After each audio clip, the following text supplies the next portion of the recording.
Holy shit, boys and girls, look what I got. This is Stirring the Pot with Don Kincaid and my very special guest, one, Lenn Oddity. Mr. Oddity, Lenn, I'll go with Lenn for this. With Lenn's good. Yeah.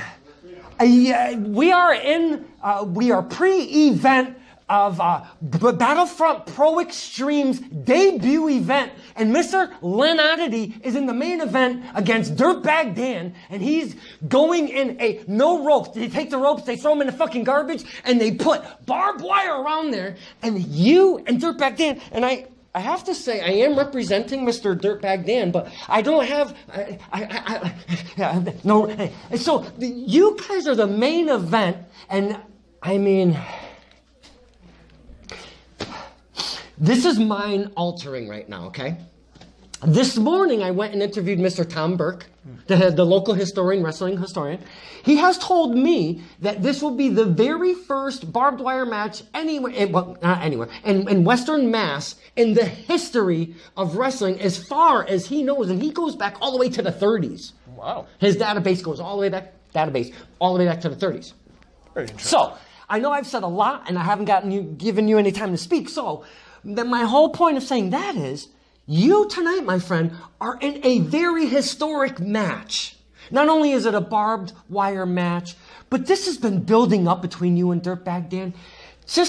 We pull the curtain back.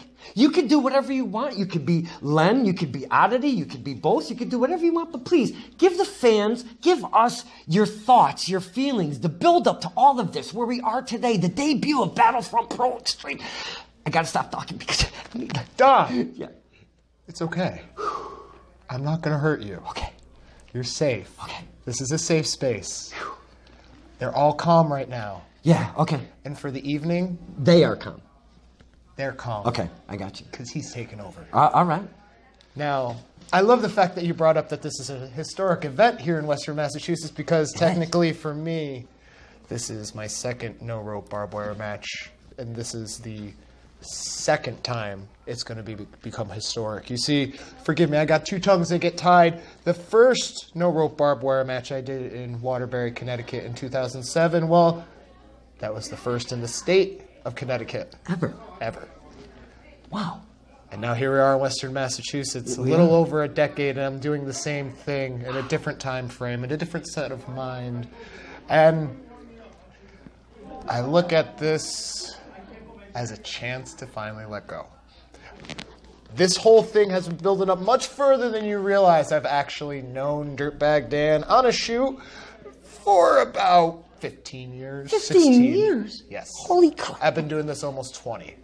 Now, February of 2020 will be 19 years. Wow. Since I was 18. Wow. Now, my first time doing a no-rope barbed wire match, it was only my first or second year into doing hardcore wrestling in general, and it was me just in the beginning throes of actually figuring out who Lenn Oddity was. The crazy... that we know now. Oh, no. No. Then I was just starting to go into the realm of weird and odd. And throughout the years, I've gone up and elevated my level of crazy, and then I've plateaued, and I've gone a little higher, and then I've plateaued again for personal reasons, for whatever. I let life distract me from me pretty much being myself.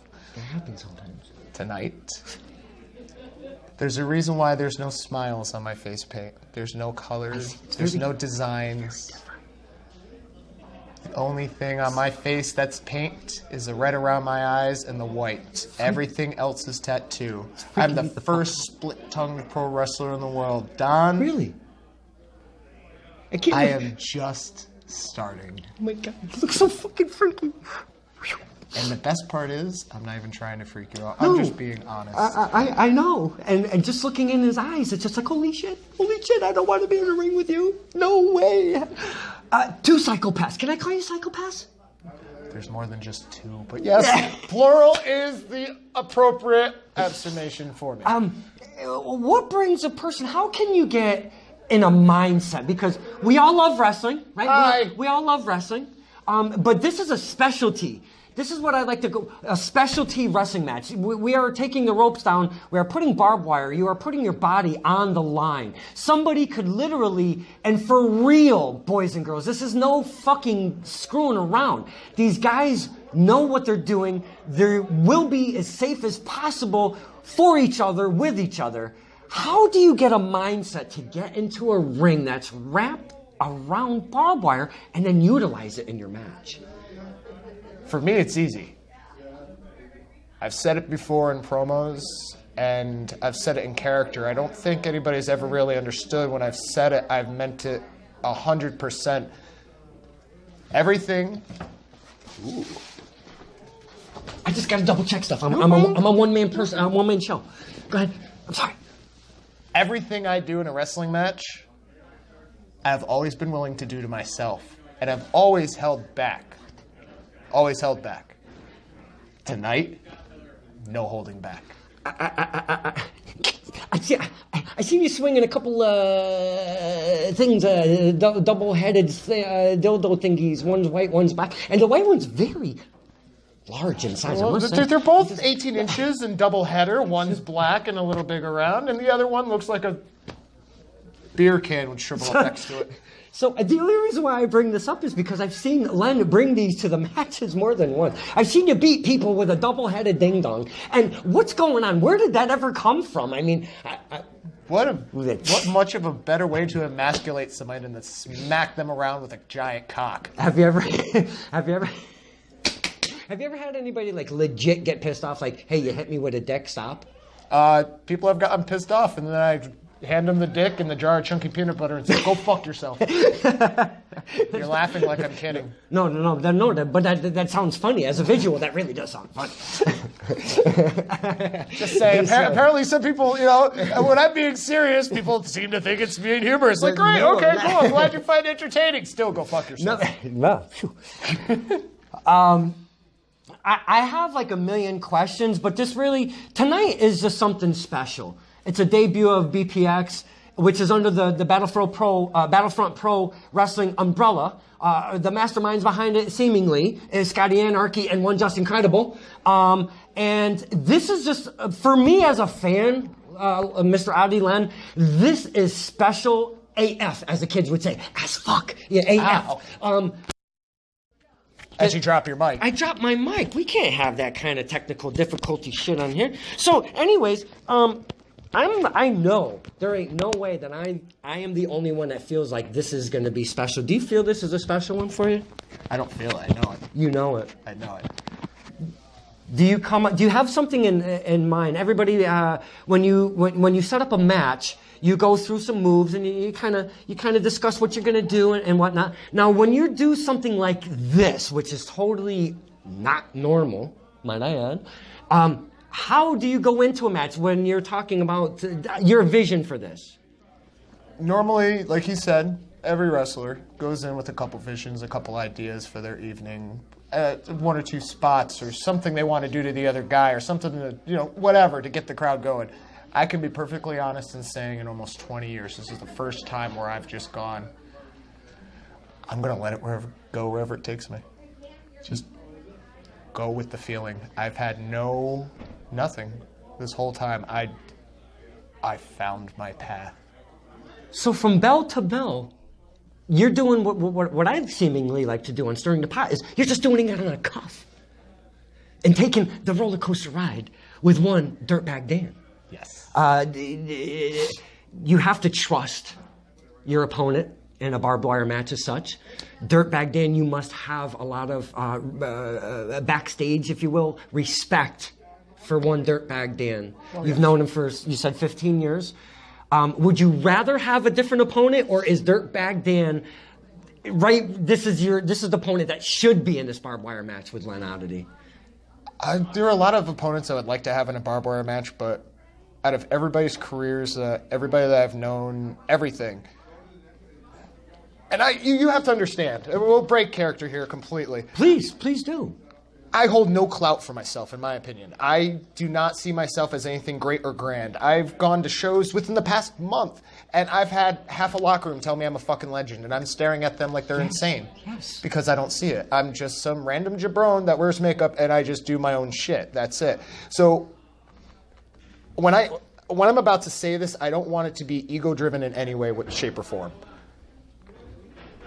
If I hold any clout, any bearing in this business with hardcore or anything like that, with the death matches, everybody I've known, everybody I've worked for, everybody I've worked with, everybody I've watched grow over the years, Dirtbag Dan is the one person in this business that not only followed something similar to me, but is a mirror to me, a foil, if you will. He's the same, but he's different. And in my mind, if I can help propel anybody who's trying as hard as I do in a similar field, then he deserves it. Plain and simple. Do you feel like, I don't know if you're into the superheroes or comics and stuff, do you feel that he's like the Bizarro Lenn Oddity right now? Like you guys are... No? No, I like the reference, but no. He's more Bruce Wayne, I'm more Thomas Wayne. Oh, interesting. I have seen... My device has taken... It's. Oh, I thought I was going to be getting a happy ending for a second. No. Oh, dear, no. Okay. No. It's been a while. You're telling me it's been a while. It's been a while for this kid, I think. But that's not what we're here for. Oh, sure. I want to bring it back to the fans because I feel with such a historic match in this area specifically, it's never been done in Western Massachusetts. You and Dirtbag are going to be the first. The fans here are going to see something very historic that we've never seen before, and that's what makes it historic, obviously. Would you rather have it in a different area, say maybe your hometown where you reside, or is this environment cool for you, the Battlefront umbrella? Is this where is comfortable for you with this type of setting? I came to Battlefront not only because I was asked, but specifically because fans that stopped going to a federation that helped propel me, those ones that did the first no rope barbed wire match, Defiant Pro Wrestling, fans came out of retirement from watching shows live to watch Battlefront. It was only a matter of time before I came here. Wow. So, in my opinion, these fans deserve it just as much as Dan and everybody else does. That is not the answer I expected. It was very heartfelt, and it was amazing. I love that answer, man. It was I'll be honest. This whole thing, even the bit that I'm letting out tonight, it's all from the heart. All of it. This isn't me, my ego, or anything else anymore. It's all of it, just putting it all right out there in the ring. On the face page, you mentioned that this is going to be a different side. There's brutality that the fans have never seen from one Lenn Oddity. And I would like to close this because I do have another engagement with Dirtbag Dan, don't tell him. And what's changing tonight for Lenn Oddity up here? How does the mindset change? How does the brutality become something different? How is Lenn Oddity evolving into this hardcore scene tonight specifically? Can you give us a little insight? A little insight? I was touching on it before. I said I've always been willing to do to myself what I'd ever be doing in a match. Okay. What I didn't elaborate on, I didn't finish saying, was what I have done so far has been maybe 50% of what I've always been willing to do to myself. Tonight is the full 100. Want to know how crazy Lenn Oddity is? No, not really. Too bad. Oh, shit. Everybody is about to find out. Well, I'm going to leave this off. This was Don Kincaid stirring the pot with my very, very special guest, the historic Lenn Oddity. Thank you so much, Lenn. Thanks for having me.